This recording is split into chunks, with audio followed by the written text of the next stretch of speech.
நீங்க ஒரு நல்ல பாயிண்ட் சொன்னீங்க sir. Milk it self is inflammatory அப்படின்னு சொல்லிட்டு. ஏன்னா இப்ப அம்மாங்கலாம் என் பசங்க சாப்பிடவே மாட்டேங்கிறாங்கன்னு ஜக்கா வந்து பாலை ஊத்தி குடின்னு கம்பல் பண்றாங்க. இப்ப குழந்தைங்களுக்கு பால் பிடிக்கலன்னா விட்டுடலாம். பால் குடிச்சாதான் ஹெல்த்தின்ற மாதிரி இருக்காங்க. இப்போ இன்னும் அடுத்த லெவலுக்கு போய் ஓகே இப்ப வந்து கவுஸ் மில்க் தான் வந்து இன்ஃப்ளமேஷனா இருக்கு. நான் டிஃப்ரெண்ட் டைப்ஸ் ஆஃப் மில்க் கொடுக்குறேன், ஆல்மண்ட் கொடுக்குறேன், ஓட்ஸ் கொடுக்குறேன். இப்போ எனக்குமே அந்த மித் இருந்துச்சு. பருத்தி பால் கொடுக்குறேன் அப்படின்னு புதுசா ஒரு ட்ரெண்ட் டெவலப் பண்ணிருக்காங்க. நீங்க அத பத்தி உங்களோட டேக் என்ன சார்? நீங்க வந்து ஆல்மண்ட் மில்க் சாப்பிடலாம். But that is not a complete milk.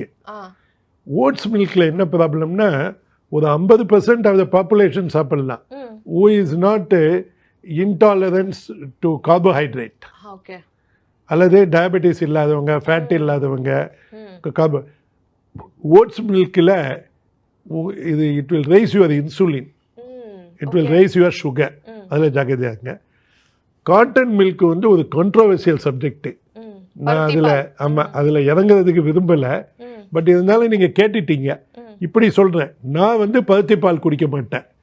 ஏன்னா அதில் காசைப்பால்னு ஒரு நச்சுத்தன்மை இருக்குது. அமெரிக்காவில் எஃப்டிஏல அதுக்கு ஒரு லிமிட்டே போட்டுருக்கான். பழைய காலத்தில் ஸ்லேவ்ஸுக்கு அதை கொடுத்து ப்ராப்ளம் ஆகிருக்கு. அதையெல்லாம் பேச ஆரம்பிச்சோன்னா அது மன கஷ்டத்தை உண்டு பண்ணும். அதனால் அது வேணாம்.